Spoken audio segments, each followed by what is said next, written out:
When it comes to the Mega Man franchise, each new series in the timeline seems to get less reception than the last, and the short-lived Mega Man ZX series definitely went over a number of fans' radars. The ZX series, while only getting 2 games, is in no way uninspired. In fact, both games contain a very interesting gamut of allusions to Greek mythology. I'm the Kitsune Hawk, and today we're putting both Mega Man ZX and Mega Man ZX Advent under the microscope as we look at their interpretations of Greek mythology. So get out your pencils, trivia enthusiasts, because this is character development.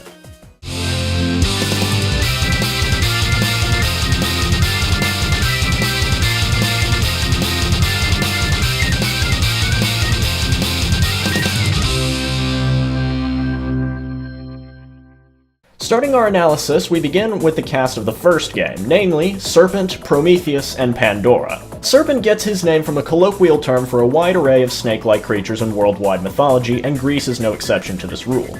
With Serpent, however, he's based on 2 snakes in particular, the Ouroboros in terms of his motives, and Ophion in terms of his role in the story. According to the Pelasgian creation myth, Ophion was a creation of the mother goddess Eurynome, with whom he impregnated with the universal egg from which the planets, stars, and life emerged. Eurynome then created the precursors of the gods, the Titans. Ophion's name itself also translates to serpent, though different myths portray Ophion as either a titan or a snake-like creature. As for the Ouroboros, it was a serpentine dragon depicted as devouring its own tail, used as a symbol for the cycle of life and death. Serpent's motive in Mega Man ZX is to destroy the world so that it can evolve and rebuild itself, a cyclical process similar to the symbolism of the Ouroboros. Moving on to the brother and sister pair who pull the strings behind both games' plots, let's start with Prometheus, since his mythological inspiration is chronologically first. Prometheus was one of the Titans, and he was said to have created the first humans from clay and water. He angered Zeus, however, when he taught humans how to trick the gods with their sacrifices, as well as stealing Zeus's lightning bolt to give humans the gift of fire. Prometheus's punishment was to be tied to a rock for 1,000 years, with his insides pecked out by an eagle. Similarly to Prometheus's theft of fire, the Mega Man ZX Prometheus uses fire as an element, and his common role of operating behind the scenes could be seen as a nod to the Titan Prometheus's trickster nature. Other than that, there isn't anything explicitly referencing the lore of the mythological Prometheus. Pandora follows a similar path of inspiration. In Greek mythology, Pandora was the sister-in-law of Prometheus and the first human woman. She was created by the gods as an extension of Prometheus's punishment, married to Prometheus's brother Epimetheus, and given a storage jar called a Pythos. For opening this container, Pandora unleashed suffering and evil upon the mortal world, but also leaving behind hope. The Mega Man ZX interpretation doesn't have much to do with the mythos of her Greek counterpart, aside from her relation with Prometheus, and being the younger of the 2.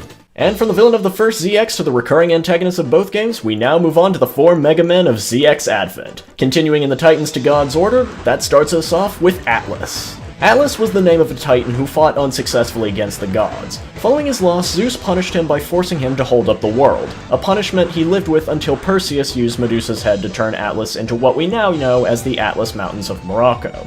Atlas was the titan of strength, as can be seen in the personality of his ZX Advent counterpart, as well as her association with Fevnir of the Mega Man Zero series, who had a similar personality. Aeolus is part of a more confusing case, as the name is associated with at least 3 beings in Greek mythology, each of whom was defined as a god of the winds. Typically, the name refers to the Aeolus featured in Homer's famous epic, the Odyssey. In the Odyssey, Aeolus sat atop his floating island of Aeolia, giving Odysseus a bag of contained winds to use as a speedy method of returning home. When Odysseus' crew mistook it for gold, they opened it early, sending them back to Aeolia, where Aeolus refused to help them further. The Mega Man ZX interpretation of Aeolus maintains the bitter nature of the wind god's second sighting in the epic, as well as his element of wind, but other than that, the only explicit connection is Aeolus' stage, a set of floating islands that clearly pay homage to the Odyssey's Aeolia. And lastly, the partner of Biometal Model L, Fetus. Fetus gets his name from one of the 50 goddesses of the sea, collectively known as the Nereids. Fetus was a shapeshifter, similar to the ZX series concept of mega-merging, but is most known for being the mother of the war hero Achilles. In this sense, that ties Homer's other epic, the Iliad, in a manner similar to how Aeolus ties in the Odyssey, but other than that, Fetus has the least going for him. Don't think I forgot about Sharnak, by the way. This goes to the king of the Titans, Cronus, known as Saturn in Roman mythology. The planet Saturn has a number of moons named after figures from Greek mythology, including Prometheus, Pandora, Atlas, and Sharnak. Another moon of Saturn is named Tethys, the Japanese name for Fetus and ZX Advent, and a similar case occurs with Aeolus, whose name in the Japanese version was Helios, the Titan of the Sun. Helios was frequently referred to by the name of his father, Hyperion, and another one of Saturn's moons is named after Hyperion, though it's more likely referring to Hyperion the father and not Helios the son. A rather anticlimactic note to end on, yes, but I hope I've shown that the ZX series, while often overlooked, portrays a number of characters from Greek mythology in ways similar to their essential lore. This has been Character Development! I thank every one of you, as always, for watching, and don't forget to leave your suggestions, feedback, and criticism in the comments below. You can also use the annotations here to check out the last episode, or you can check out some other great content makers. And if you haven't seen the previous episode yet, I guess you could say you're so Zeta slow.